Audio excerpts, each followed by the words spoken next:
Sabe, ao longo dos anos tenho visto literalmente centenas de milhares de cartas de pessoas que estão sendo influenciadas por uma vida com propósitos. Foi traduzido por quase 100 línguas e tem rodado o mundo. E os capítulos sobre os quais eu mais recebo e-mails são os 2 próximos capítulos que veremos. Crescendo por meio da tentação e derrotando a tentação. Como fazê-lo? Porque é um problema que todos nós enfrentamos. Você precisa entender que a tentação é, na verdade, parte do plano da vida. Não é pecado ser tentado, é pecado ceder à tentação. Não é pecado ser tentado. A Bíblia diz que Jesus foi tentado de todas as maneiras que nós somos e ainda assim não pecou. Tentação é simplesmente uma escolha. Então, quando você é tentado, você deve entender que toda tentação não é só uma oportunidade de fazer o mal, é uma oportunidade para fazer o bem. Toda tentação pode ser um trampolim para a maturidade ou pode ser uma pedra de tropeço no caminho para a imaturidade. Isso pode te fazer melhor ou pode te fazer amargo. E a forma como você lida com isso pode ser a maneira que te faz mais forte ou mais fraco na vida. Agora, uma das coisas que se deve fazer na tentação é não ser intimidado por isso. Algumas vezes, quando as pessoas são tentadas, pensam: eu não deveria ter esse pensamento, eu sou um cristão há 5 anos, ou 10, ou mais. Eu não sei se você percebe, mas algumas vezes quando você está orando, enquanto está conversando com Deus, o diabo coloca pensamentos na sua mente e você diz: de onde está vindo isso? Simplesmente não se intimide. Isso acontece mesmo. Sabe, quando Deus te dá uma ideia, chamamos de inspiração. Quando o diabo te dá uma ideia, chamamos de tentação. Quando você tem uma ideia, chamamos de besteira. Brincadeira. O fato é que Satanás pode colocar uma ideia na sua mente, mas você não deve deixá-la lá. Como Martinho Lutero disse, você não pode impedir que os passarinhos voem sobre a sua cabeça, mas você pode pedir que eles façam um ninho na sua cabeça. Nesse capítulo, vamos falar sobre o lado positivo da tentação. Como você, na verdade, pode dar as costas para ela e usá-la para a glória de Deus, usá-la para construir o caráter e usá-la para ser como Cristo. Uma vida com propósitos, de Rick Warren. Dia 26. Crescendo por meio da tentação. Feliz é o homem que não cede e não pratica o mal quando é tentado, porque depois receberá como recompensa a coroa da vida que Deus prometeu àqueles que o amam. Tiago, capítulo 1, versículo 12. Minhas tentações têm sido minhas mestras em teologia. Martinho Lutero. Toda tentação é uma oportunidade para fazer o bem. No caminho do amadurecimento espiritual, até mesmo a tentação se torna um degrau, em vez de uma pedra de tropeço, quando você percebe que ela é uma oportunidade tanto para fazer a coisa certa, quanto para agir de maneira errada. A tentação apenas apresenta uma escolha. Embora ela seja a principal arma de Satanás para destruir você, Deus quer utilizá-la para fortalecê-lo. Toda vez que você escolhe fazer o bem em vez de pecar, está desenvolvendo o caráter de Cristo. Para compreender isto, você deve primeiro identificar as qualidades do caráter de Jesus. Uma das mais concisas descrições de seu caráter é o fruto do Espírito. Quando o Espírito Santo controla a nossa vida, ele produz os seguintes frutos em nós: amor, alegria, paz, paciência, bondade, benignidade, fidelidade, mansidão e domínio próprio. Gálatas 5, 22 e 23. Essas 9 qualidades são uma expansão do grande mandamento e constituem uma bela descrição de Jesus Cristo. Ele concentra de modo perfeito, numa única pessoa, o amor, a alegria, a paciência e todas as outras virtudes mencionadas. Ter o fruto do Espírito Santo é ser semelhante a Cristo. Mas como o Espírito Santo produzirá em sua vida esse fruto com 9 qualidades? Ele as cria de modo instantâneo? Será que um dia, ao se levantar pela manhã, você será repentinamente abastecido de forma plena com essas características? Não. O fruto sempre se desenvolve e amadurece lentamente. Essa afirmação é uma das mais importantes verdades espirituais que você poderá aprender. Deus desenvolve o fruto do Espírito em sua vida, permitindo que você vivencie situações nas quais será tentado a exteriorizar uma qualidade exatamente oposta. O desenvolvimento do caráter sempre envolve uma escolha e a tentação propicia essa oportunidade. Por exemplo, Deus nos ensina a amar, colocando pessoas desagradáveis ao nosso redor. Amar pessoas agradáveis e que ainda por cima são amáveis conosco não exige nenhum caráter. O Senhor nos ensina a verdadeira alegria no meio da aflição quando nos voltamos para Ele. A felicidade depende de circunstâncias externas, mas a alegria fundamenta-se no relacionamento com Deus.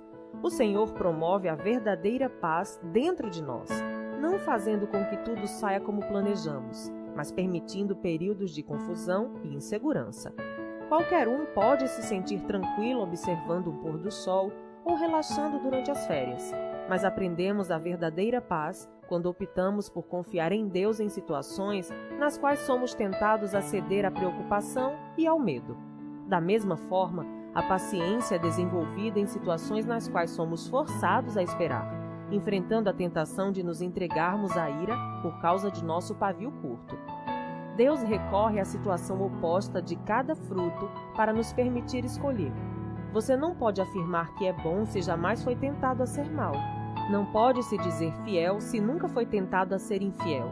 A integridade é construída ao se derrotar a tentação da desonestidade. A humildade cresce quando nos recusamos a ser arrogantes.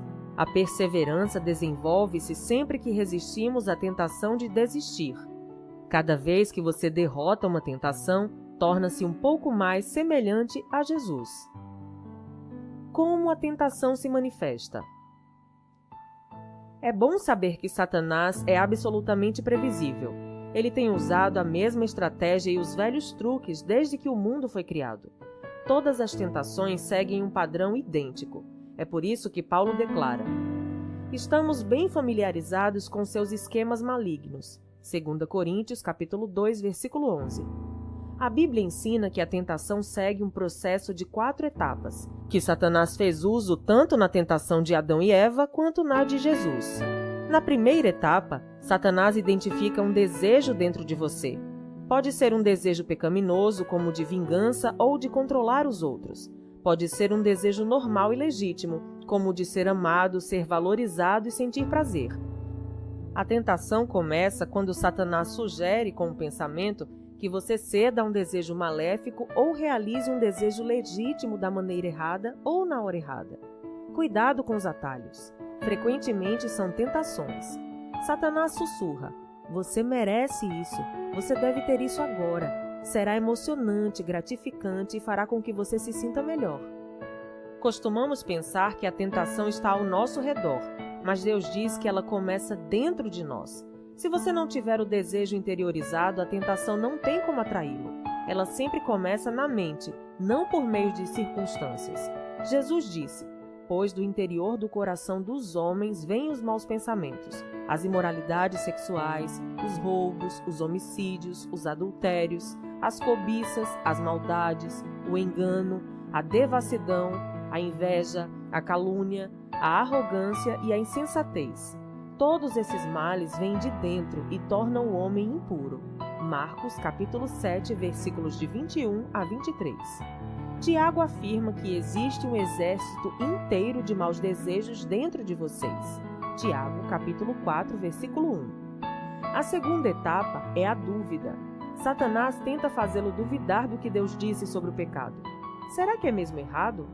Será que Deus realmente proibiu fazer isso? Não é possível que Deus tenha proibido isso para outro povo em outra época? Deus não quer que eu seja feliz?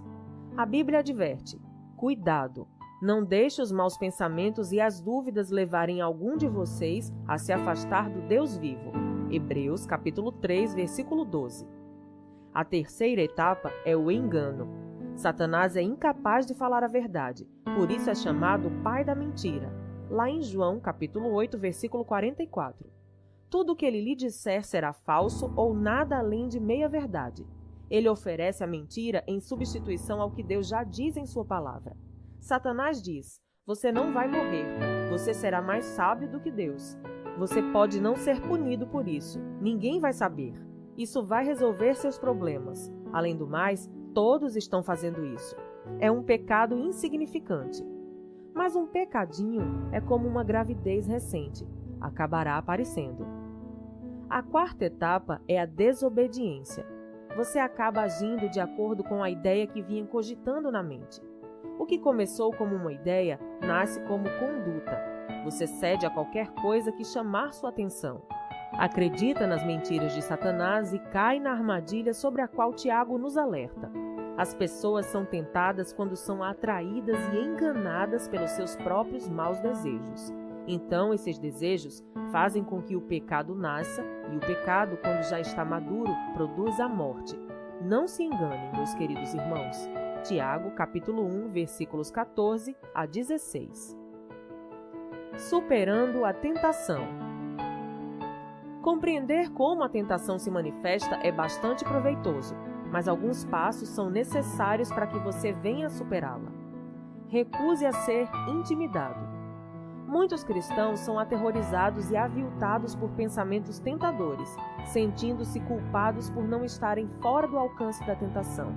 Eles sentem vergonha pelo simples fato de terem sido tentados, sinal de que não entendem o verdadeiro significado de maturidade espiritual. Você jamais se livrará da tentação. Em certo sentido, você pode considerar a tentação um elogio. Satanás não precisa tentar aqueles que já fazem a vontade dele, pois já lhe pertencem. A tentação é um indício de que Satanás odeia você, mas não um sinal de fraqueza ou de vida profana. Isso também faz parte de nossa natureza, pois somos humanos e vivemos num mundo destituído de Deus. Não fique surpreso, abalado ou intimidado por isso. Seja realista quanto à inevitabilidade da tentação. Você jamais poderá evitá-la completamente. A Bíblia diz, quando chega a tentação, mas não diz, se chega a tentação. Paulo orienta, lembrem-se de que as tentações que surgem na vida de vocês não são diferentes das que os outros enfrentam. 1 Coríntios capítulo 10, versículo 13. Ser tentado não é pecado. Jesus sofreu tentação, embora nunca tenha cometido pecado. Hebreus capítulo 4, versículo 15. A tentação só se torna pecado quando você se entrega. Lutero afirmava, não podemos evitar que os pássaros voem sobre nossa cabeça, mas podemos evitar que façam ninho sobre ela. Você não pode impedir o diabo de lhe sugerir pensamentos, mas pode escolher não assimilá-los ou agir de acordo com eles. Por exemplo, muitos não sabem a diferença entre atração física ou excitação sexual e sensualidade. Não são a mesma coisa. Deus fez de cada um de nós um ser sexuado, e isso é bom.